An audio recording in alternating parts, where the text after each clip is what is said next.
Hey guys, this is Chase here with Everbullish, everbullish.substack.com. I'm the portfolio manager, creator, and professional day trader, here to teach you everything you need to know. This is lesson 4 in our daily lessons on becoming a professional stock trader.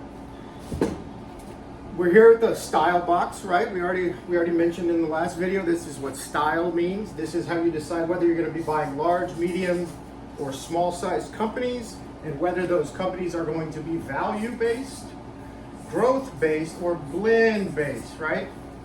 We've talked a lot about this box first, and I think it's really important because we're going to jump into something that leads to a much bigger and greater message here.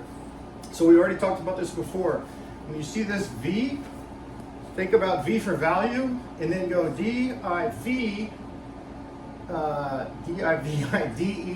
right? So dividend-paying companies. Large companies that are like oak trees and not like acorns, like we talked about in the last video, right? So the large value space was actually where the first index ever created came from, and it was in 1899 by a man called Charles Dow. The Dow Jones Industrial Average, right? So Charles Dow and his buddy, blank, forget the guy's name, Jones, got together and they said, we need to create an index because there's so many stocks coming out right now.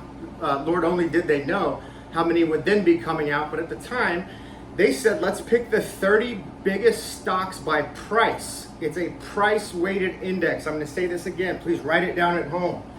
This is a price-weighted index. The reason that's important is because the other popular index I like to bash on here that you all know, that we'll talk about in the next video, is a market cap weighted index. So this is going to revolve around price because it was way back in the day and there weren't very many stocks around. Let's say that there was 100, 120 at the time that you could readily buy through a broker back in the 1890s. Pretty crazy if we think about that. And we still have great records on it. But the point being that the Dow Jones Industrial Average, which many unsophisticated investors think that that's what the entire market is doing. When people go, oh, what's the market doing? They're like, oh, the Dow's really high. The Dow's doing great. That means that all my stocks are up. No, that only means your stocks are up if they're the 30 stocks that are in the Dow Jones Industrial Average. And most of these are going to be, so it's called an industrial average, right? But as we've progressed as a society, we don't really have that many industrial businesses anymore, right? But we can think of a couple. We can think of Caterpillar. We can think of Bank of America.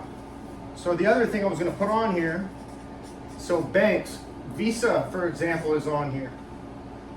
Bank of America used to be, but then they got kicked out. So originally the Dow Jones Industrial Average back in the 1800s, the 1890s, was big industrial companies and big banks. It's not anymore. There are a couple of growth companies in there, but these growth companies all have a couple things in common, and it's that they've been around for a long time and that their goal is not to necessarily grow in price as much as it is to reward the investor with safety. They're done growing. They're cool with it. They're sitting up like fat cats with their feet on the desk and they're letting their business operate, right? So the Dow Jones Industrial Average is literally the large cap dividend portion of the top left-hand box. That's what people refer to when they refer to blue chips. So the other word you can think of is blue chip and the Dow. So when you pull out your phone and you see that the Dow is up, that does not mean that all of your stocks are up unless you just own the Dow. There's other companies inside of here like we talked about, right? Okay, that's one of the points I wanted to make, and we're going to continue filling out the box. We'll talk about the S&P 500 tomorrow. Chase, Everbullish, everbullish.substack.com. I'm literally going to email you this every single day until you're as good as any professional out there.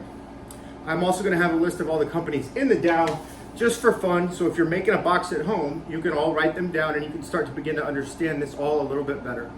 AFG, LFG, LGR. Let's get rich.